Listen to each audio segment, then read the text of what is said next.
BJP प्रदेश अध्यक्ष अरुण साव के tweet में मैसेज और नैरेटिव दोनों क्लियर है। पीएम मोदी के साथ है मनोनीत सीएम विष्णुदेव साय और सामने है छत्तीसगढ़ महतारी। लंबे अरसे से उठ रही मांग को बीजेपी ने भांपते हुए पूरा कर दिया और छत्तीसगढ़ के इतिहास में पहली बार आदिवासी मुख्यमंत्री का टैग अपने नाम कर लिया। लेकिन बीजेपी की प्लानिंग सिर्फ छत्तीसगढ़ को लेकर नहीं है। असल मुद्दे की बात अरुण साव के कैप्शन में है। 2024 लोकसभा चुनाव और पीएम मोदी पर फोकस करते हुए साव ने लिखा कि मोदी ने दिया छत्तीसगढ़ को आदिवासी मुख्यमंत्री। जाहिर है बीजेपी इसे बड़ी उपलब्धि बताते हुए 2024 लोकसभा चुनाव में उतरेगी। भारतीय जनता पार्टी ने हमेशा जाति वर्ग समाज से ऊपर उठकर के संपूर्ण समाज की चिंता की। आज कम से कम हमने 3 बार के अध्यक्ष हैं साहब, वो बीजेपी के। कांग्रेस पार्टी जो अब भी बात कर रही है, कौन है मंत्री रहा है? उनका कहना है कि लोकसभा सामने चुनाव, इस कारण से प्रभाव डालने सब चीजें वो खाली चुनाव को देख करके ही सोचते हैं। हम तो सर्व समाज को देख करके सोचते हैं। साफ है कि बीजेपी इस एजेंडे को लोकसभा समेत 2024 विधानसभा चुनाव में भी भुनाती नजर आएगी और इसके पीछे कुछ खास समीकरण है। 2024 के लिए बीजेपी का एसटी वर्ग पर फोकस। छत्तीसगढ़ में 34% आदिवासी वोटर, छत्तीसगढ़ की 29 सीटें आदिवासी आरक्षित, कई सीटों पर आदिवासियों का बड़ा प्रभाव। लोकसभा की 4 सीटें आदिवासी आरक्षित, छत्तीसगढ़ की 3 एसटी सीटों पर बीजेपी का कब्जा। बीजेपी ने आदिवासी मुख्यमंत्री तो दे दिया, अपनी पीठ भी थपथपा ली। लेकिन बीजेपी की स्ट्रेटेजी सियासत से अछूती कहां रहने वाली थी। कांग्रेस ने बीजेपी के मंसूबों पर सवाल किए और कहा कि बीजेपी ने हमेशा आदिवासी वर्ग का अपमान किया है। देखिए, भारतीय जनता पार्टी को इसके पहले भी 3 बार अवसर मिला था। यदि उनकी इच्छा शक्ति होती तो आदिवासी समाज को इंतजार नहीं कराते। तब उन्होंने डॉक्टर रमन सिंह जी को 3 बार मुख्यमंत्री बनाया था। तब उन्हें न ओबीसी वर्ग की ख्याल आई थी, न उन्हें आदिवासी वर्ग का ख्याल आया था, न एससी वर्ग का ख्याल आया था।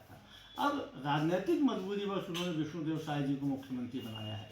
भले ही वो वाहवाही लेने की आदिवासी समाज के ऊपर एहसान जताने की बात कर रहे हों। कांग्रेस भले ही बीजेपी पर सवाल दाग रही, लेकिन सबसे बड़ा सवाल कांग्रेस के ही सामने है।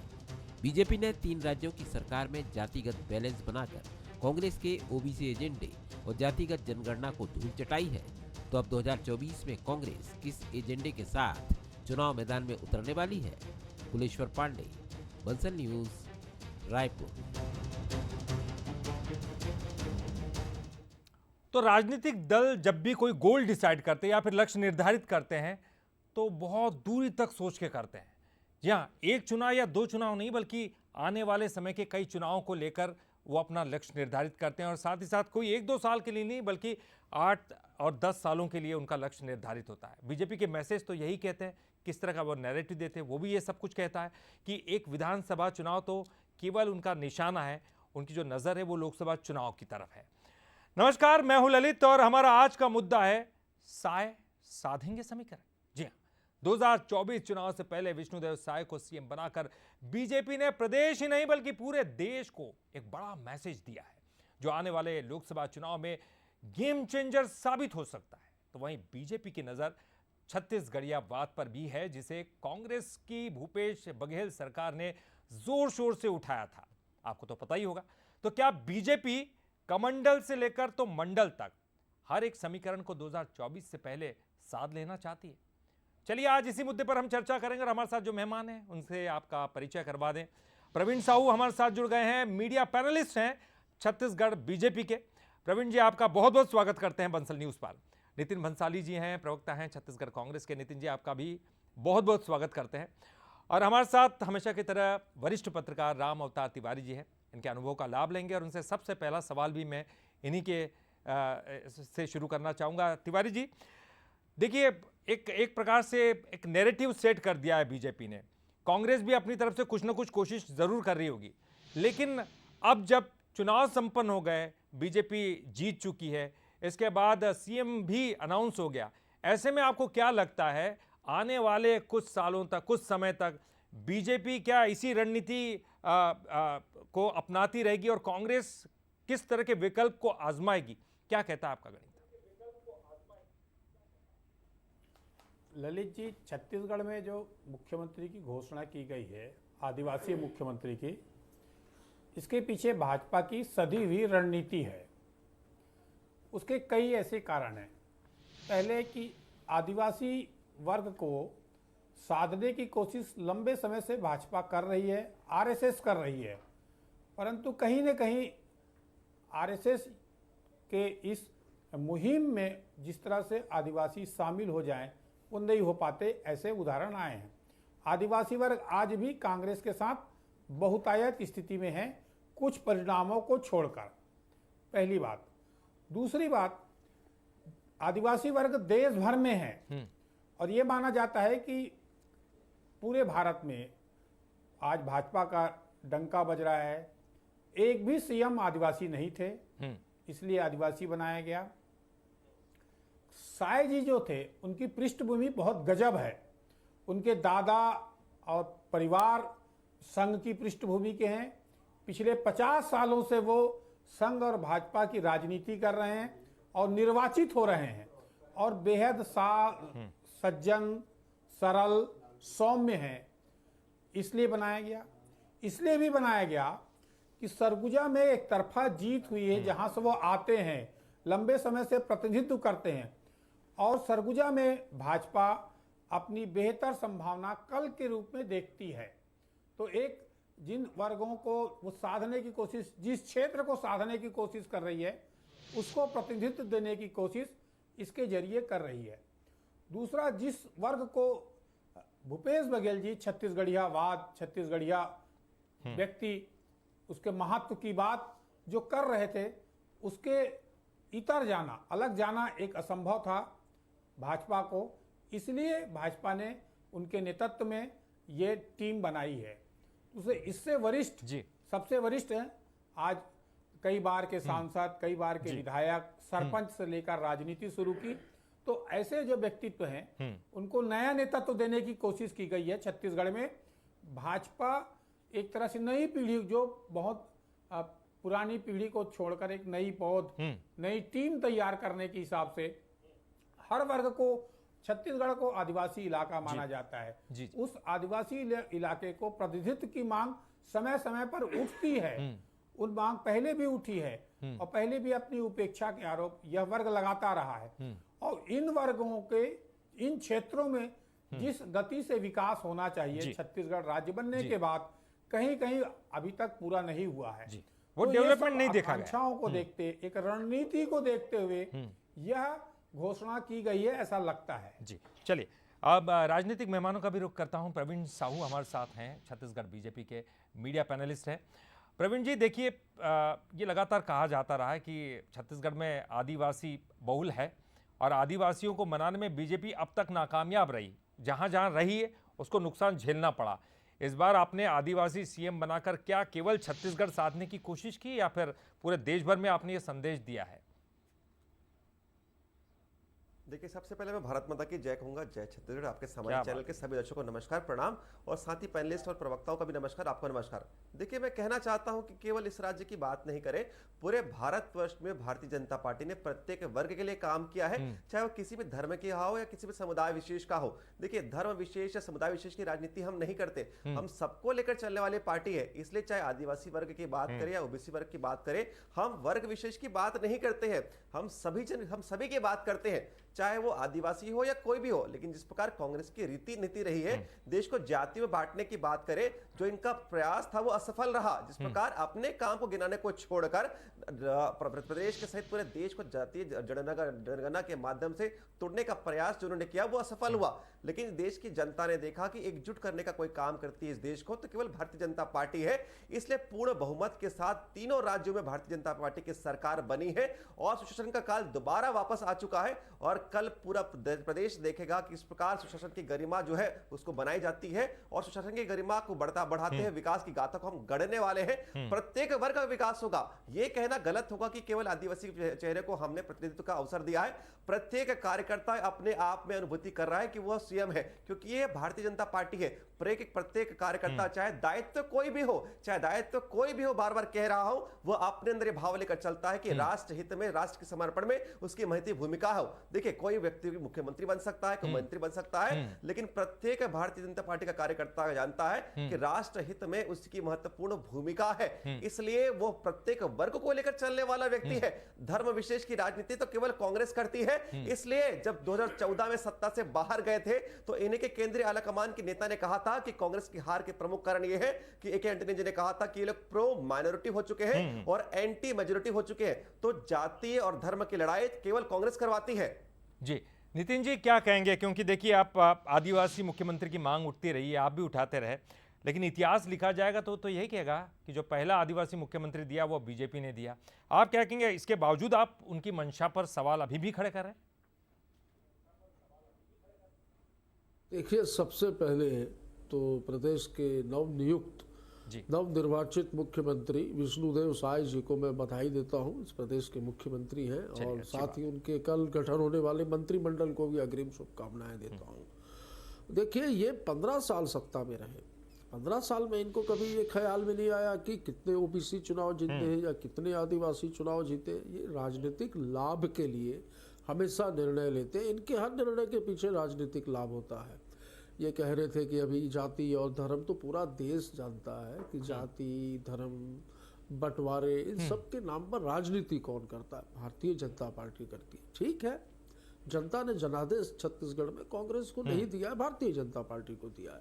और कांग्रेस को विपक्ष में बैठने का जनादेश दिया है। तो एक सशक्त विपक्ष के रूप में बैठकर हमने जो ये मोदी की गारंटियां भारतीय जनता पार्टी ने जो चुनाव के समय दी हैं, तो मोदी की गारंटी को ये तत्काल पूरा करें।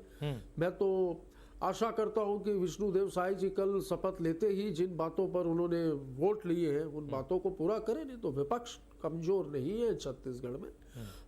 सड़क से सदन तक की लड़ाई लड़ेंगे इस प्रदेश के मुद्दों के लिए, इस प्रदेश के हित के लिए, इस प्रदेश के युवाओं के लिए, आदिवासियों के लिए, माताओं के लिए, बहनों के लिए। पर अभी तत्काल कुछ कल तक के शपथ ले लें। शपथ लेने के बाद आगे की क्या रणनीति, उसके बाद ही कुछ मेरा कहना मुझे लगता है उचित होगा। बिल्कुल निश्चित ही, आप बाद में रणनीति तय करेंगे जब तक उनके सारे मिनिस्टर अनाउंस नहीं हो जाते। जी बिल्कुल। चलिए प्रवीण जी, आप मुझे बताइए। देखिए, वो कह रहे हैं, उन्होंने ये आरोप लगाया था कि छत्तीसगढ़ महतारी को आप भूल गए चुनाव जीतने के बाद, और आपने जो मैसेज दिया उस मैसेज में छत्तीसगढ़ महतारी का फोटो भी दिखाई दे रहा है। तो क्या आपको लगने लगा कि ये सब चीजें नुकसान दे सकती है बीजेपी को आने वाले समय में? ये 5 सालों का कार्यकाल है 1947 से लेकर सन 2000 अब ये छत्तीसगढ़ महतारी की फोटो लग रही है, इसके पहले नहीं लगती थी। वही सवाल मैंने उनसे पूछा है। महतारी की सेवा का भाव इनके मन में नहीं आया।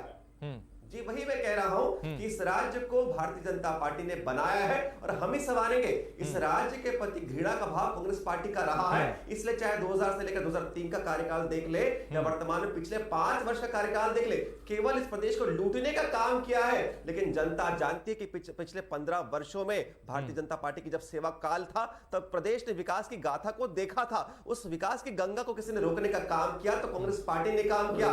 लेकिन वो विकास की गंगा कल से दोबारा बहने वाली है। हमने जो भी गारंटी दिए थे सारे पूरे होने वाले हैं। प्रत्येक गारंटी की पूर्ति होने वाली है क्योंकि हम इस गारंटी के लिए प्रतिबद्ध हैं। चाहे आवास का विषय हो, चाहे महतारी वंदन योजना के अंतर्गत प्रत्येक विवाहित महिला को 12,000 मिलने की बात हो या अन्य जो भी विषय हो, सारे वादों पर हम खरे उतरेंगे क्योंकि ये मोदी की गारंटी है।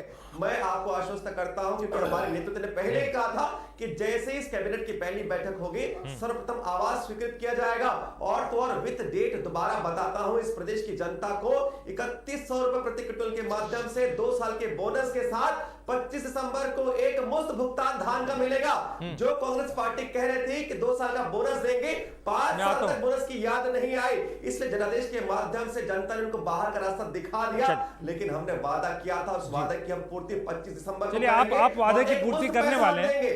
जी बिल्कुल, 5 साल आपको ये करना ही होगा क्योंकि 2024 का चुनाव सामने है। लेकिन क्योंकि सशक्त 5 विपक्ष साल का इसके होना पहले बहुत 15 जरूरी है, साल तो तभी कोई तो वादों की पूर्ति नहीं हुई। पुनीत जी। भाई, हाँ चलिए ओ पुनीत भाई, आप ही के पास आ रहा था नितिन जी, आप ही के मुझे पास। बोलने, जी जी मैं बोलना चाहता हूँ। जी जी नितिन जी, आप ही के पास। 15 साल तो वादों की पूर्ति हुई नहीं। 500 रुपए बेरोजगारी भत्ता देंगे, आदिवासी को गाय देंगे। आदिवासी घूम रहे थे, जिन आदिवासियों की ये बात कर रहे हैं, आदिवासियों को जर्सी गाय देने की बात की थी, प्रत्येक आदिवासी के परिवार को नौकरी देने की बात की थी। न आदिवासी को जर्सी गाय मिली, न नौकरी मिली। 15 साल में इनको अंतिम के 10 साल याद नहीं आते। इन्होंने धान के समर्थन मूल्य में 2100 रुपए खरीदी और 300 बोनस देने की बात की थी, नहीं दिया। अब ये बोल रहे हैं कि हम देंगे। ये ओवरऑल आप देखिए, ये सिर्फ और सिर्फ राजनीतिक लाभ लेने के लिए लोकसभा चुनाव में किस प्रकार दिग्भ्रमित करके आपने तो 3200 की बात की थी, करके वोट बटोर सकते। जनता ने वो नहीं माना 3200 का, उनके ऊपर विश्वास किया। 3200 की बात की थी, पर जनता ने इनके 3100 के झूठ माना, को उनकी 3100 को मान लिया जनता ने। 2500 का जो तो जनता जनार्दन है। पुनीत भाई, ये जो 2500 का 3100 हुआ, ये हमारी सरकार की देन है। हमने इसकी शुरुआत की, उसके बाद इनको ये ध्यान में आया कि किसानों को उनकी उपज का मूल्य, उचित मूल्य देना चाहिए। नहीं तो इन्होंने तो किसानों की आय दुगनी करने की बात कही थी, अच्छे दिन की बात कही थी, 100 दिन में महंगाई कम करने की बात कही थी, काला धन लाने की बात कही थी। ये भी सारी गारंटियां मोदी की थी। ये गारंटियां मोदी की पूरी नहीं हुई। हम चुनाव हारे हैं, हौसला नहीं। हमारा एक एक कार्यकर्ता कमर कस के तैयार है और लोकसभा में मुंह तोड़ जवाब देंगे। विधानसभा के जनादेश का जो इनको दिया है जनता ने, सारे विषयों पर फेल रहे, इसलिए जनता ने जनादेश देते हुए भारतीय जनता पार्टी का चलिए मैं एक बार रामअवतार तिवारी जी के पास जाना चाहूंगा। देखिए तिवारी जी, जातिगत जनगणना की बात हो या फिर ओबीसी का मुद्दा हो, ये एजेंडा जो उठा रही थी कांग्रेस, क्या आपको लगता है कि अब सभी पार्टियां जो है, अब उनके सामने तो बीजेपी है, तो ये सब सचेत हो गई हैं कि इस तरह का कोई भी मुद्दा जो कहीं ना कहीं वोट बैंक को नुकसान पहुंचा सकता है, उसको बैलेंस करने की कोशिश में दिखाई देती है? देखिए बीजेपी ने बैलेंस कर लिया, तीनों ही राज्यों की बात करें, बैलेंस करती हुई दिखाई दी है। जी तिवारी जी, देखिए जो निर्णय हुए हैं भाजपा के मुख्यमंत्री चयन में या और काम में, वो आगे वाले राजनीति को देखते हुए निर्णय हो रहे हैं। अगर आप देखेंगे पूरा छत्तीसगढ़ में, चाहे किसानों की राजनीति हो, जिस अनुसार से छत्तीसगढ़ में किसानों को यहाँ धान का समर्थन मूल्य 3100 रुपये देने का निर्णय लिया गया है, वो निर्णय जो है इसके दूरगामी परिणाम होंगे। पहले ये निर्णय लेने को तैयार नहीं थी भाजपा, अब तैयार हुई, देने जा रही है, पुराना बोनस देने जा रही है, तो एक अच्छा निर्णय है।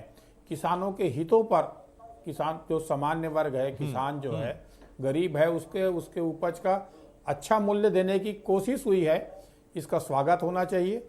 और आगे जाके इस पर और ज़्यादा विस्तार से हो, देश भर के किसानों को इसका फायदा हो तो ज़्यादा फायदा होगा, क्योंकि मुफ्त में आगामी 5 साल ऐसे भी मोदी जी ने मुफ्त अनाज देने की, गरीबों को सस्ते में अनाज देने की घोषणा की है। ऐसे परिस्थिति में अनाज का पैदावार के लिए ज़्यादा से ज़्यादा चावल जरूरत है, वो हमारा राज्य उत्पादन कर रहे हैं, किसान इसका उत्पादन कर रहे हैं, इसको ज़्यादा से ज़्यादा और लाभ मिल पाए, ये अच्छा निर्णय है। इन निर्णयों को अगर पहले कर दे जाते तो किसान और खुशहाल होते हैं।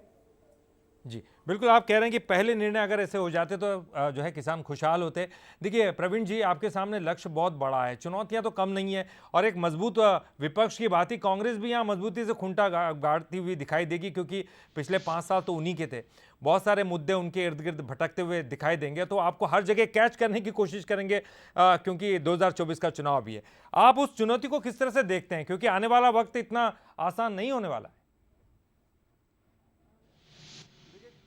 प्रकार की चुनौती देखो, जिस प्रकार हार के बाद इनके यहाँ तो हाहाकार मचा हुआ है। प्रत्येक व्यक्ति, चाहे बघेल जी को दोष दे रहा हो या टीएस सिंहदेव जी को दोष दे रहा हो, जनता जानती है कि गुटों में बटी हुई पार्टी पहले भी थी और अभी भी बटी है कांग्रेस पार्टी। जिस प्रकार बृहस्पति सिंह ने गंभीरतापूर्वक आरोप लगाया, इनके पूर्व विधायक विनय जायसवाल ने किस प्रकार कहा कि प्रदेश के प्रभारी कार्यक्रम के माध्यम से उगाही करते थे और 7 लाख रुपए देने की बात कही है, तो ये निश्चित रूप से गुटों में बटी हुई पार्टी है। जिस प्रकार देखिए, हमारे मुख्यमंत्री का चुनाव निर्विवाद रूप से हो चुका है, इनके यहाँ तो देखेंगे कि नेता प्रतिपक्ष के चुनाव में देखिए लात घुसे सब चलने वाले हैं, तो ये विपक्ष की भूमिका कहां निभाएंगे?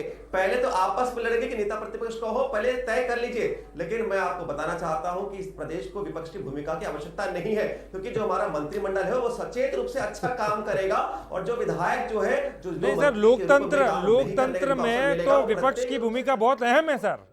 लोकतंत्र है ही इसलिए खूबसूरत लोकतंत्र को कहा जाता है, क्योंकि विपक्ष मजबूती के साथ वहां पर रोकता है पक्ष को। फ्लो में ये बोल दिया कि यहाँ विपक्ष की आवश्यकता नहीं है। विपक्ष की आवश्यकता मैं वही कह रहा हूं, आप 15 थे तब भी हमने सम्मान दिया। नहीं, उनके कहने का मतलब वो काम इतना अच्छा करने वाले जरूरत नहीं पड़ेगी रोकने की। 4 दिन हुए नहीं चुनाव को जीते, वही कह रहा हूं मैं, ये तो लड़ते रहेंगे, विधानसभा में आएंगे ही नहीं। मैंने यह कहा कि मंत्रिमंडल तो अपना काम करेगा ही, साथ ही जिन विधायकों को मंत्री का दायित्व तो नहीं मिलेगा वो भी पूर्ण सचेत रूप से विपक्ष के रूप में काम करेंगे। मतलब ये हुआ, देखिए ये भारतीय जनता पार्टी है, यहाँ पर कोई सत्ताधारी पार्टी केवल आती है तो केवल इस राष्ट्र धर्मों को निभाने के लिए आती है, सेवा का काम करने आती है। इसलिए सचेत रूप से प्रत्येक विधायक विधानसभा के पटल पर, धरातल पर जो अवसर काम करने का मिलता है उसको रखेंगे। हमारे यहाँ कोई मतभेद नहीं है इनके तरह, जिस प्रकार आदरणीय टी.एस. सिंहदेव की बात करूं जो त्याग पत्र देते हैं, या मैं बात करूं मोहन मरकाम की, या तो बात करूं दीपक सबके सब मूक दर्शक बने रहते हैं, लेकिन हमारे यहाँ प्रत्येक कार्यकर्ता ये मनमुटाव की खबरें तो नितिन जी आई, आपके यहाँ से आई है,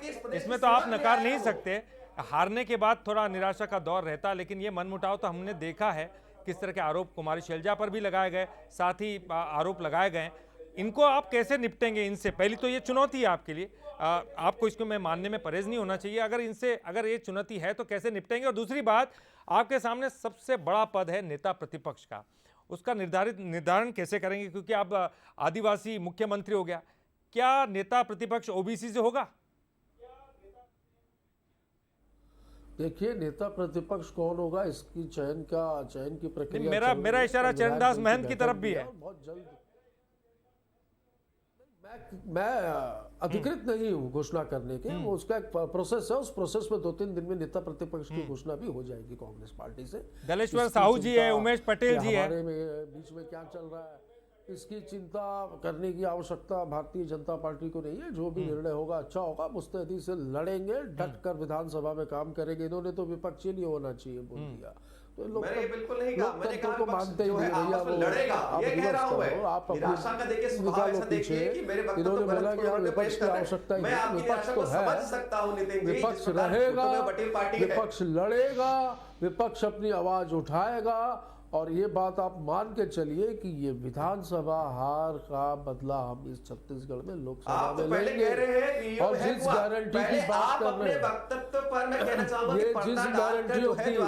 जिस गारंटियों की बात कर रहे हैं, और कहिए मैं देखता हूँ वो गारंटियां कैसे पूरी होंगी। एक तरफ आप कहते हैं कि ईवीएम हैक हो चुका है, दूसरा कहते हैं कि मैंने तो बोला ही कर रहे हैं।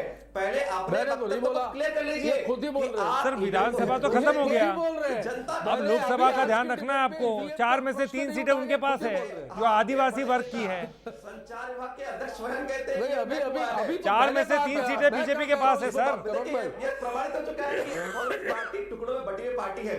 नितिन जी इस बात को अस्वीकार करते कि ये हैक नहीं हुआ है, और आपके अध्यक्ष संचार विभाग के अध्यक्ष समय कम है सर, एक आखिरी कमेंट मुझे लेना है। ये हैक हुआ है, ईवीएम पर पूरे देश की राजनीतिक दलों को शंका है, शंका का समाधान होना चाहिए। प्रत्यक्ष प्रमाण की आवश्यकता नहीं होती है। चलिए एक आखिरी बात बता दीजिए, आपके एजेंडे में छत्तीसगढ़ियावाद भी रहेगा, कल डेप्यूटी मेहतारी की प्रतिमा भी रहेगी, फोटो भी रहेगा जी, आदिवासियों पर मुख्य फोकस भी रहेगा। प्रवीण जी एक आखिरी प्रतिक्रिया जी। प्रत्येक मैंने पहले अपने, क्योंकि आपने कमंडल से मंडल सबको साधने की कोशिश करते हुए आपकी पार्टी दिखाई दे रही है। ये देखिए हम कह रहे हैं कि सर्वे भवन्तु सुखिनः के सर्वे भाव से भवन्तु हम सुखिनः इस प्रदेश में जो है सेवा का काम करेंगे। चाहे प्रत्येक वर्ग हो, चाहे किसी भी धर्म का हो, चाहे हिंदू मुसलमान हो, चाहे ईसाई हो। चलिए ठीक है, एक आखिरी कमेंट, आखिरी कमेंट नितिन जी, आखिरी कमेंट। बिल्कुल मेरे पास समय कम है, आखिरी कमेंट नितिन जी, कैसे आप लड़ेंगे? देखिए अब आपके पास बहुत कम समय बचा है, काम करेंगे। जी अरे मैं बोल रहा हूँ ना भाई, मैं बोलने जी जल्दी आप मुझे। ये जिन गारंटियों को लेकर आए हैं, जिन गारंटियों को लेकर इन्होंने जनता को भ्रमित किया है, ठीक है, हम तो अभी कुछ नहीं करेंगे, अभी हनीमून पीरियड है इनका, इनको अभी हनीमून मनाने दीजिए, महीना 2 महीना निकल गया है, 25 तारीख भी सामने है। मुझे तो बड़ा दुख होता है, आज एक प्रदेश का एक नागरिक ने मुझे बिजली का बिल दिखाया, बोले भैया अब ये आधा नहीं आएगा। बड़ा दुखी था वो। तो जो योजनाएं हमने चलाई हैं इस प्रदेश के विकास के लिए, ये उन योजनाओं पे भी ध्यान दें, उन योजनाओं पे भी काम करें, क्योंकि उन योजनाओं की तारीफ केंद्र में बैठी केंद्रीय संसदीय समिति ने संसद में भी की थी और इस प्रकार की योजनाओं को पूरे देश में लागू करने की बात कही थी। तो हम चाहते हैं जनहित और राष्ट्रहित में जो योजनाएं छत्तीसगढ़ में संचालित है उस पर भी ये फोकस तिवारी जी, करें। एक आखिरी कमेंट, बिल्कुल मेरे पास समय कम है। तिवारी जी आखिरी कमेंट। देखिए अब किस तरह की रणनीति कांग्रेस को अपनानी चाहिए, क्योंकि अब कांग्रेस के सामने एक लक्ष्य 2024 के चुनाव का तो है ही। बीजेपी तो पूरा सेट कर चुकी है, जातिगत जनगणना का जो मुद्दा उठा था कांग्रेस ने उसको भी बैलेंस कर दिया। अब अगर हम देखें तो बीजेपी के पास तो मुद्दे हैं, कांग्रेस के पास क्या है? एक आखिरी कमेंट आपसे। और ये राजनीति किस और जाती हुई दिखाई दे रही है? देखिए अभी डबल इंजन की सरकार बन गई है। अब छत्तीसगढ़ जो खनिज संपदाओं से भरपूर राज्य है, जी वहाँ बहुत तेजी से विकास की संभावनाएं हैं। दलीय राजनीति से ऊपर उठकर दोनों पार्टी काम करें, बेहतर तरीके से इस राज्य को विकास की तरफ ले जाएं। अब इसमें दूसरी बात यह है कि कांग्रेस जो है, कांग्रेस को अभी चीजों को समझना चाहिए कि छत्तीसगढ़ में जो वादा किया है भाजपा ने, उसको कितना पूरा कर रही है।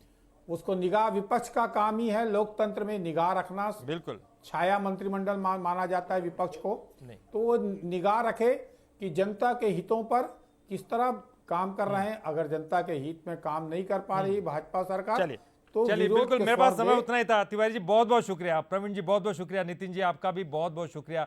तो देखिए प्रदेश से देश को बीजेपी ने एक संदेश दे दिया, नैरेटिव सेट कर दिया है। अब समीकरण जो साधते हुए नजर आएंगे वो 2024 का होगा। कांग्रेस भी इसके लिए तैयार है। आज का मुद्दा में फिलहाल के लिए इतना ही। बंसल न्यूज पर खबरों का सिलसिला थमता नहीं।